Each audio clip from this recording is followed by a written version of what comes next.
Assalamualaikum warahmatullahi wabarakatuh. Selamat datang di channel Dosen Traveler, channel berbagi ilmu. Dalam video kali ini, saya akan membahas terkait dengan sistem ekonomi.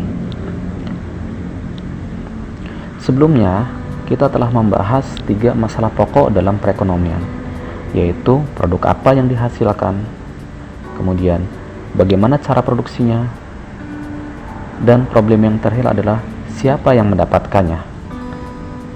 Setiap sistem ekonomi ini akan berusaha menyelesaikan 3 masalah pokok tersebut dengan cara yang berbeda.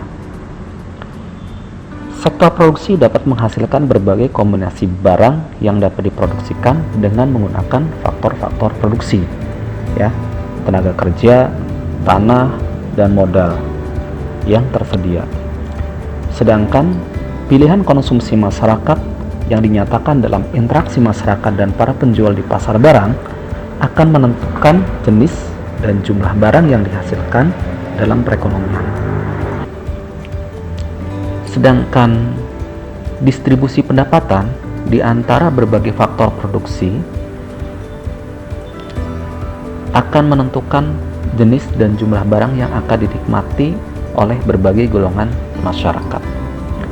Dalam analisis ekonomi, sistem ekonomi dibedakan kepada 3 bentuk, yaitu perekonomian pasar bebas, ya, perekonomian perencanaan pusat, dan perekonomian campuran. Setiap sistem ekonomi ini akan berusaha menyelesaikan 3 masalah pokok dalam perekonomian dengan cara yang berbeda. Mengingat sumber daya yang langka, bagaimana sebenarnya masyarakat yang kompleks menjawab 3 pertanyaan dasar ekonomi tersebut. Baik, kita akan bahas bagaimana pasar bebas menjawab pertanyaan-pertanyaan di atas. Dalam sistem perekonomian pasar bebas, faktor-faktor produksi dimiliki oleh pihak swasta dan mereka mempunyai kebebasan untuk menggunakannya.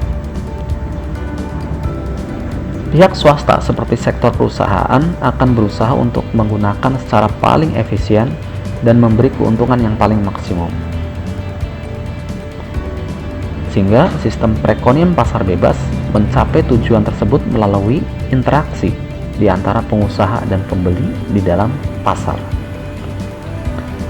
Mekanisme pasar bebas akan memberi petunjuk dalam masyarakat untuk menyelesaikan masalah apa, bagaimana, dan untuk siapa. Sedangkan dalam sistem ekonomi perencanaan atau sentralisasi, semua faktor-faktor produksi dan unit-unit produksi dimiliki oleh pemerintah. Melalui kepemilikannya ini, pemerintah melalui perencanaan pusat akan menentukan penggunaan faktor-faktor produksi yang tersedia dan alokasinya ke berbagai unit produksi. Mekanisme perencanaan pusatlah yang akan menyelesaikan masalah apa, bagaimana, dan untuk siapa.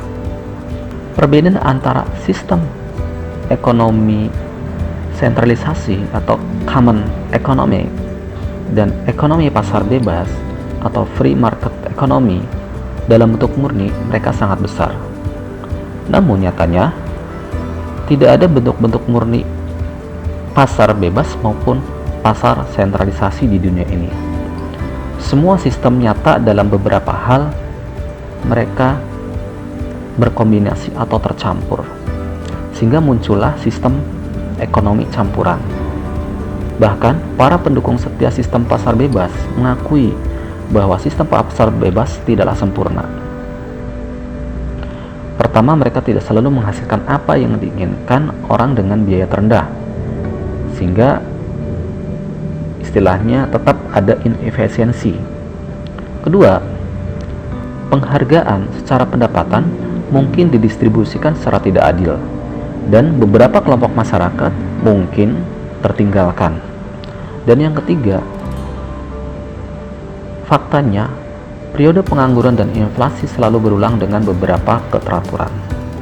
Sehingga pada sistem ekonomi campuran, masalah apa, bagaimana, dan untuk siapa dapat diselesaikan oleh pemerintah maupun swasta. Sehingga faktanya di dunia ini sistem campuranlah yang sekarang lebih mendominasi daripada sistem ekonomi perencanaan maupun sistem ekonomi pasar.